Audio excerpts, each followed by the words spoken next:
word jihad translates to struggle.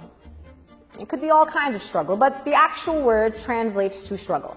I think as an Arabic speaker, I should be the one to define what jihad means and not Google, which is not Arabic, right? Just making that clear. Anyway, I went to a big Muslim convention just this past year. And I went to a Muslim banquet. I did a keynote speech, and I was trying to like motivate these Muslims to, organize in the resistance. And I said to them that there was a story where a man asked our beloved Prophet Muhammad, may peace and blessings be upon him, what is the best form of jihad or struggle?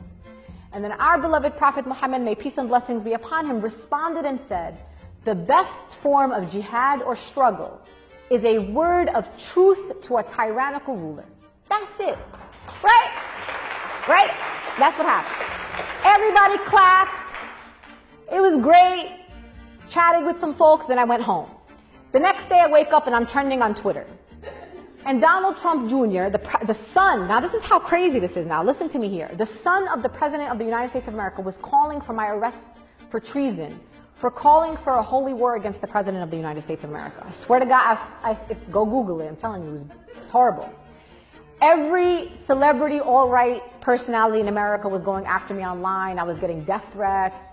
People were doxing my home address. It was crazy. The reason why I share that story is because I had a choice to make at that moment. There were people in my community that were so afraid for me that they actually called me and said, Sister Linda, you gotta be careful. You can't be just saying these kinds of things. And I listen to these people because they have my well-being, they have my best interest at heart, and I know that. They're good people inside. But then I decided to do something. And what I decided to do is I decided to double down. And I called the Washington Post and I said, look, I got some stuff to say, they were like, write whatever you need to write, let's go with this. So I wrote an op-ed for the Washington Post, go read it, and it was about jihad. The reason why I'm telling you this is because I want you all, especially those in the room who are non-Muslim, we as Muslims do not tell Jews how to practice their religion in this country.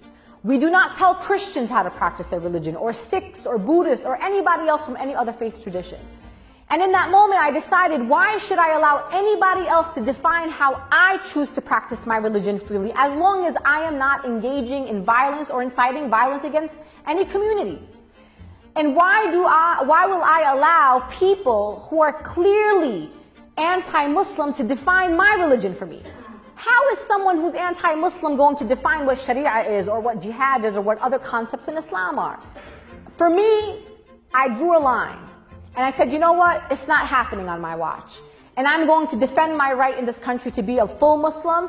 And I also have the Council on American Islamic Relations who's going to defend my right to be a full Muslim in these United States of America. So